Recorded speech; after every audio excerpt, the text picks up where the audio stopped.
嗱，第5位紫色衫嗰隻就皮具大師攞出去外邊噶啦，咁啊再揈出去外邊噶嘛，有豐盛多彩獵景追飛嗰啲馬入正最後直路啦，黃金風速有少少嘅優勢，同寶寶就中間上緊噶啦，外邊位置皮具大師追咧，入邊香港精神攞出定攞入啊究竟？咁啊再見到中間位置咧仲有上市魅力，外邊啊豐盛多彩啊，中間暴風雷又上翻啲，最後100零米啦，皮具大師已經拋甩後邊嘅對手，奠定勝局噶啦，第2名啊嘛，相當接近啦，咁啊中間位置暴風雷，咁啊外邊。豐盛多彩，咁啊入邊係黃金風速啊，幾馬比較接近啲。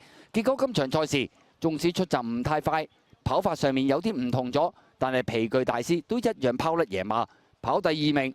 暴風雷響中間，咁啊流到褪咗落去又上翻嚟嘅喎。出邊豐盛多彩追咗上嚟，埋邊仲有隻黃金風速影相爭第2。